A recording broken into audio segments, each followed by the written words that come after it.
Hi guys, Nicole Kernahan here.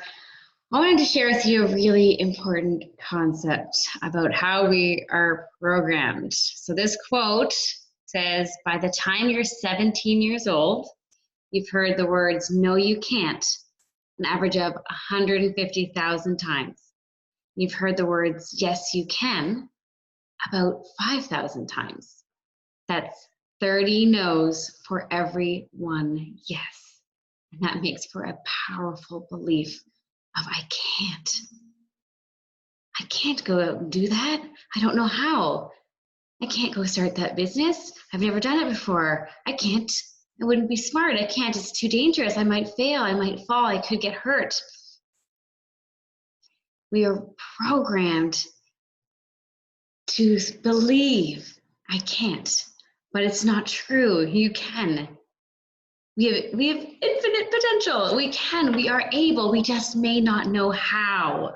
We, as a society, attach know-how with ability, okay? And they are separate. Every expert at once was a beginner, right? So we just don't know how, but we have to realize that we are walking around with this programmed belief of I can't.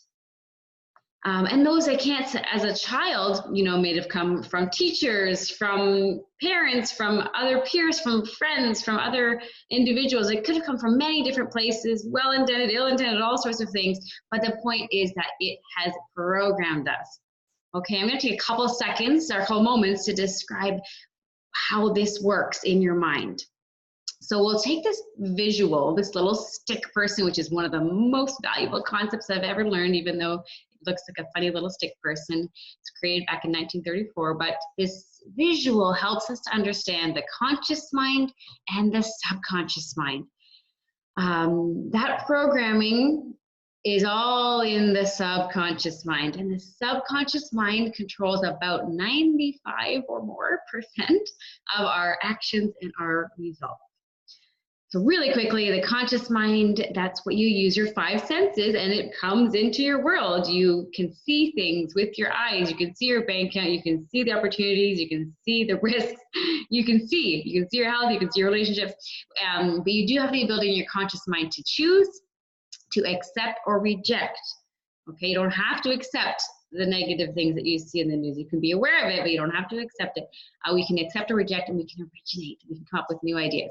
I'm going through this pretty quickly because I just want to share this one point. But the subconscious mind is the part of your mind that where you cannot reject. You must accept, and you cannot differentiate between what is real or imagined. Okay, so we are potentially imagining that we can't because we are imagining the worst case scenario. We're seeing the fears, but it is because we are programmed to say I can't, not because it is a fact. We've just accepted that because, well, I'm going to tell you, but there are a couple of times in our life when our subconscious mind is wide open. If you see the connection in this image here, you'll see your subconscious mind, so it's connected to your body produces actions, your actions create your results. So there's a couple of times when your subconscious mind is wide open, because what we would like to do is reprogram that subconscious mind. We want to, instead of saying I can't, we want to say I can. We want to reprogram it. And there's 2 times, there's a whole process to do that, but I'm going to say there's 2 times when your subconscious mind is wide open. Typically, we have to use lots of other tools and processes, but for this portion, there's 2 times when your subconscious mind is wide open. The first is when you're a child, and that's why I started with that slide about the time a child is 17 years old and the amount of times they've heard no, you can't, because that is programmed. As a child, they don't have the ability to logically or consciously reject that yet, because it's not developed. Now that's typically in the younger years, like 0 to 2 years old. A really huge percentage is programmed at that point, up to age 7. But even into the young teen years, that is dramatically shaping that person's self-image and their beliefs about themselves and the world and what's possible. So as a child, this subconscious mind is wide open. If someone told you were good, you believed them. If they told you you're bad, you believed them. We can't go back in time, but we can definitely still use some tools to reprogram it and to be aware of it. At least now we can take some action and we can have a different impact as well with children going forward. But the second time that you can take advantage of this, and I believe I've shared this in another video, is when you are just about to fall asleep.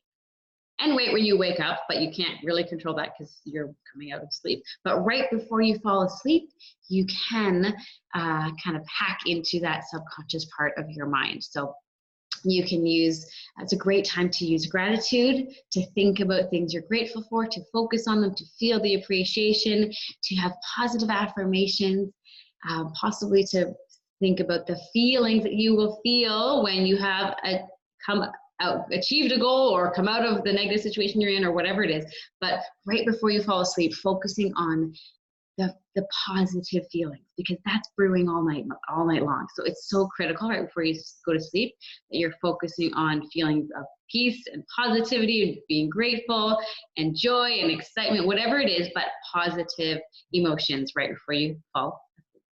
And that will help to reprogram. It's one way of helping to reprogram that subconscious mind. You can just say, I can and I will, I can and I will, I can and I will, I can and I will. Just keep saying that instead of counting sheep before you fall asleep. Okay, thanks so much, guys. I hope this added value. Feel free to comment. We'd love to hear from you. Like this video, share, subscribe, and we have an email list as well if you want to get some more videos like this. So we'd love to connect. Thanks so much.